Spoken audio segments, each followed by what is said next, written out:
आपने कई बार लोगों को ये कहते हुए तो जरूर सुना होगा कि आसमान खा गया या जमीन निगल गई, लेकिन बहुत से लोगों का ऐसा मानना है कि धरती पर एक ऐसी जगह है जहां पर ऐसा सच में होता है।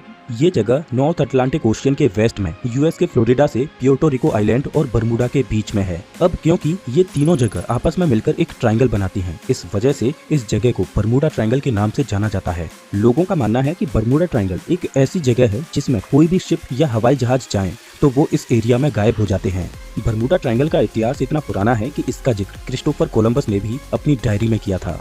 बात है साल 1492 की, जब क्रिस्टोफर कोलंबस भारत की खोज में निकले। उस समय धरती के इस वेस्टर्न हेमिस्फीयर के बारे में यूरोप को ज्यादा कुछ नहीं पता था। वो ये तो जानते थे कि पृथ्वी गोल है, तो उनको लगा कि अगर वो लगातार समुद्र में वेस्ट की ओर चलते जाएंगे तो वो भारत पहुंच जाएंगे, लेकिन ऐसा हुआ नहीं। भारत की खोज में निकले कोलंबस अमेरिका जा पहुंचे और उन्होंने अमेरिका को खोजा, लेकिन क्रिस्टोफर कोलंबस ने अमेरिका पहुंचने से पहले अमेरिका से कुछ किलोमीटर दूर समुद्र में एक अजीब तरह का व्यवहार देखा। समुद्र में हलचल हो रही थी। रात के समय में उन्हें आसमान में एक अजीब सी रोशनी दिखाई दी। ये रोशनी एक आग के गोले की तरह थी। वो आग का गोला धीरे धीरे आसमान से नीचे उतरता जा रहा था और समुद्र में समा गया। कोलंबस ने अपने कंपास को देखा तो कंपास की सुई चारों ओर घूम रही थी। उन जगह पर कंपास ने काम करना बंद कर दिया था और ये अजीब सी घटना समुद्र के उसी हिस्से में घटी जिसे आज हम बरमूडा ट्रायंगल के नाम से जानते हैं। आज से करीब 100 साल पहले साल 1918 में बरमूडा ट्रायंगल में एक ऐसी घटना घटी जिसने अमेरिका को बहुत बड़ी चोट पहुंचाई। ये इतिहास की एक ऐसी दर्दनाक घटना थी जिसके बारे में जानकर आज भी रूह कांप जाती है। अमेरिका की एक बड़ी कार्गो शिप थी यूएसएस साइक्लोप्स। वर्ल्ड वॉर 1 में इस कार्गो शिप ने अमेरिका की बहुत मदद की थी। इस शिप की मदद से वो ट्रूप्स और कोल को दुनिया में इधर उधर भेजने का काम करते थे। मार्च 1918 में यूएसएस साइक्लोप्स को वेस्ट इंडीज से बाल्टीमोर जाना था। इस जहाज पर 306 लोग सवार थे। उस समय समुद्र में समुद्री लुटेरों का बहुत डर रहता था, तो इस जहाज पर सिक्योरिटी को ध्यान में रखते हुए डिस्ट्रेस सिग्नल भेजने की भी सुविधा थी। दरअसल डिस्ट्रेस सिग्नल मदद के लिए किसी आपातकालीन स्थिति में भेजा जाता है। जब ये जहाज बाल्टीमोर जा रहा था तो रास्ते में बरमूडा ट्रायंगल से होकर गुजरा और अचानक से गायब हो गया। ये इतने रहस्यमय तरीके से गायब हुआ कि पीछे कोई भी निशान नहीं छूटा। सबसे विचित्र बात तो ये थी कि इस पर डिस्ट्रेस सिग्नल की सुविधा होते हुए भी कोई भी आपातकालीन संदेश नहीं भेजा गया। आखिर क्यों? ऐसा तभी हो सकता है जब इस जहाज पर अचानक से कोई मुसीबत आई हो और क्रू को डिस्ट्रेस सिग्नल भेजने तक का समय ना मिला हो। यहाँ जो भी हुआ वो इतनी तेजी से हुआ कि किसी को रिएक्ट करने का मौका ही नहीं मिला। इस पर सवार 306 लोग और ये जहाज अचानक कहाँ गायब हो गया, इसका आज तक कोई अता पता नहीं है और ये आज भी एक रहस्य है। ऐसी ही एक रहस्यमय घटना एलन ऑस्टिन जहाज के साथ घटी। साल 1881 में 210 फीट लंबा जहाज एलन ऑस्टिन लंदन से न्यूयॉर्क जा रहा था। जब एलन ऑस्टिन बरमूडा ट्रायंगल के रास्ते से गुजरा तो उसे समुद्र में तैरता हुआ एक अनजान जहाज दिखाई दिया, लेकिन विचित्र बात ये थी कि इस अनजान जहाज पर कोई भी व्यक्ति मौजूद नहीं था। एलन ऑस्टिन के कप्तान ने इस जहाज के पास रुककर लगातार 2 दिनों तक इस अनजान जहाज के साथ संपर्क करने की कोशिश की, लेकिन इस जहाज से कोई भी जवाब नहीं आया और न ही इस जहाज पर कोई हलचल दिखाई दे रही थी। एलन ऑस्टिन के कप्तान को लगा कि हो सकता है कि इस जहाज पर समुद्री लुटेरों ने हमला किया हो और वो इस जहाज पर मौजूद लोगों को मारकर इस जहाज पर लूटपाट करके चले गए हों। इस बात की पुष्टि करने के लिए एलन ऑस्टिन के कप्तान ने अपने कुछ क्रू मेंबर्स को इस अनजान जहाज पर भेजा। जब वो उस अनजान जहाज पर चढ़े तो उन्हें वहाँ पर एक अलग ही मंजर दिखाई दिया। उन्हें दिखाई दिया कि जहाज पर कोई भी व्यक्ति मौजूद नहीं है। जहाज पर मौजूद सभी कीमती चीजें जैसी की तैसी मौजूद हैं। उस जहाज पर कोई भी मारपीट या लूटपाट का निशान नहीं था, तो मतलब साफ था कि समुद्री लुटेरे तो इस जहाज पर नहीं आए। तो आखिर इस जहाज पर कोई भी व्यक्ति मौजूद क्यों नहीं था? इस जहाज पर मौजूद सभी लोग आखिर बिना निशान छोड़े कहाँ गायब हो गए? एलन ऑस्टिन के कप्तान ने इस अनजान जहाज को अपने साथ किनारे तक लाने का फैसला किया और अपने कुछ क्रू मेंबर्स को इस जहाज को अपने साथ किनारे तक लाने का निर्देश दिया।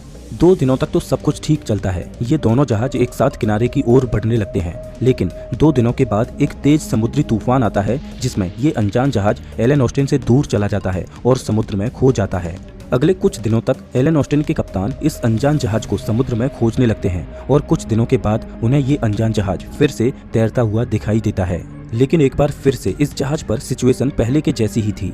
जो क्रू मेंबर्स इस जहाज को अपने साथ ला रहे थे वो इस जहाज से लापता थे और जहाज पर मौजूद सामान जैसा का तैसा था। एलन ऑस्टिन के कप्तान ने फिर से अपने कुछ क्रू मेंबर्स को इस जहाज पर भेजा और इस जहाज को अपने साथ लाने के लिए कहा।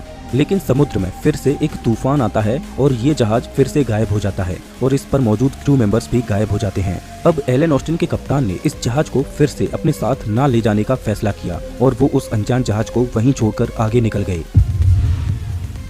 बरमूडा ट्रायंगल अपने अंदर सैकड़ों विमानों और शिप्स को समा चुका है। इसमें गायब हुए जहाजों का आज तक कोई मलबा तक नहीं मिला। जब भी बरमूडा ट्रायंगल में कोई समुद्री तूफान उठता है तो बिना कोई सबूत छोड़े समुद्र सब कुछ निगल जाता है, अब चाहे वो कोई बहुत बड़ी पानी की शिप हो या आसमान में उड़ता कोई विमान। लेकिन लकीली 19 लोग ऐसे हैं जो बरमूडा ट्रायंगल के भीषण तूफान को चकमा देकर निकल आए और जब उन्होंने अपनी आप बीती सुनाई तो सबको हैरान कर दिया। उन्हीं में से एक व्यक्ति हैं ब्रूस गर्नन, जिन्होंने बरमूडा ट्रायंगल में उठ रहे तूफानों को चकमा दिया। ये बात है 4 दिसंबर 1970 की, जब ब्रूस ने एंड्रोस से मायामी के लिए उड़ान भरी। उसकी ये यात्रा 90 मिनट की होने वाली थी। जब उसने उड़ान भरी तो आसमान में कोई भी हलचल नहीं थी। जब उसका प्लेन 1000 फीट की ऊंचाई पर पहुंचा तो उसने सामने कुछ बादलों को देखा। वो उन बादलों से होते हुए प्लेन को निकाल कर ले गया। लेकिन जब उसका जहाज 11,500 फीट की ऊंचाई पर पहुंचा तो उसके जहाज के सामने अब एक बहुत बड़ा बादल था। ब्रूस के सामने अब इस बादल से होकर गुजरने के अलावा कोई और रास्ता नहीं था। जहाज उस बड़े से बादल में प्रवेश कर चुका था। जैसे जैसे प्लेन क्लाउड में अंदर घुसता जा रहा था वैसे वैसे चारों ओर अंधेरा बढ़ता जा रहा था। ये बादल इतना घना था कि सूर्य की रोशनी भी इसमें प्रवेश नहीं कर पा रही थी। ये बादल आम बादलों से बिल्कुल अलग था। ये बादल ना तो बवंडर वाला था और ना ही इसमें बारिश हो रही थी। ब्रूस आगे बढ़ता रहा और उसने देखा कि आगे चलकर बादल एक सिलिंड्रिकल शेप लेने लगा और चारों ओर घूमने लगा। कुछ मिनटों के बाद ब्रूस को क्लाउड से बाहर निकलने का एक रास्ता दिखाई दिया। ब्रूस उस रास्ते की ओर बढ़ने लगा, लेकिन वो रास्ता धीरे धीरे छोटा होता जा रहा था और बंद होने वाला था। जहाज के नेविगेशन सिस्टम ने काम करना बंद कर दिया। कंपास अपने आप चारों ओर घूमने लगा। प्लेन के सारे इंस्ट्रूमेंट्स काम करना बंद कर चुके थे। ऐसा लग रहा था कि जहाज को कोई अदृश्य शक्ति आगे धकेल रही हो और अचानक प्लेन उस बादल से बाहर निकल जाता है। लेकिन अभी भी विजिबिलिटी थोड़ी कम थी तो ब्रूस को सही लोकेशन का अंदाजा नहीं हो पा रहा था। लेकिन अच्छी बात ये रही कि प्लेन के कंट्रोल्स वापस काम करने लगे। घबराए ब्रूस ने रेडियो से ग्राउंड स्टाफ से संपर्क करने की कोशिश की और ब्रूस ने ग्राउंड स्टाफ से बात की तो पता चला कि वो मायामी में पहुंच चुका है। ब्रूस को इन बातों पर विश्वास ही नहीं हो रहा था, क्योंकि जहाज को 400 किलोमीटर की दूरी तय करनी थी जिसमें 90 मिनट का समय लगने वाला था। लेकिन अभी तो ब्रूस को उड़ान भरे महज 47 मिनट ही गुजरे हैं और तय समय से आधे समय में वो मायामी कैसे पहुंच सकता है। और ब्रूस जिस प्लेन को उड़ा रहा था अगर वो अपनी पूरी रफ्तार से भी चले तो भी वो 1 घंटे में महज 290 किलोमीटर की दूरी ही तय कर सकता था। तो 47 मिनट में 400 किलोमीटर की दूरी को इस प्लेन से तय करना असंभव था। जैसे ही प्लेन के सामने से हेजी रास्ता खत्म हुआ तो ब्रूस ने देखा कि वो सच में मायामी के ऊपर उड़ रहा है। ब्रूस ने सही सलामत जहाज को लैंड कराया और उसके बाद फ्यूल टैंक को देखा तो पता चला कि फ्यूल भी बहुत कम खत्म हुआ है। अभी टैंक में बहुत ज्यादा फ्यूल था। यात्रा में लगा समय और टैंक में मौजूद फ्यूल को देखकर ऐसा लग रहा था कि जहाज ने आधी दूरी तय की ही नहीं और जहाज टेलीपोर्ट होकर शायद मायामी में पहुंच गया। आखिर उस जहाज के साथ ऐसा क्या हुआ कि उसने महज आधे समय में ही पूरी यात्रा को तय कर लिया? वो कौन सी अदृश्य शक्ति थी जिसने जहाज को इतनी गति प्रदान की? ये तो बरमूडा ट्रायंगल के बारे में कुछ गिनी चुनी घटनाएं हैं। असल में बरमूडा ट्रायंगल में इतनी घटनाएं घट चुकी हैं जिनमें से ज्यादातर के बारे में तो कोई जानता भी नहीं है। इसी वजह से बरमूडा ट्रायंगल अलग अलग नामों से प्रसिद्ध है, जैसे कि devil's triangle, graveyard of the Atlantic, sea of doom, Sargasso graveyard. लेकिन इस जगह का असली नामकरण साल 1964 में किया गया। एक व्यक्ति थे विंसेंट एच गडीस। इन्होंने साल 1964 में आर्गोसी नामक एक मैगजीन में एक आर्टिकल लिखा जिसमें इन्होंने इस जगह के बारे में जिक्र किया और उस आर्टिकल का टाइटल था द डेडली बरमूडा ट्रायंगल। और उसके बाद बरमूडा ट्रायंगल लोगों में प्रचलित होता गया।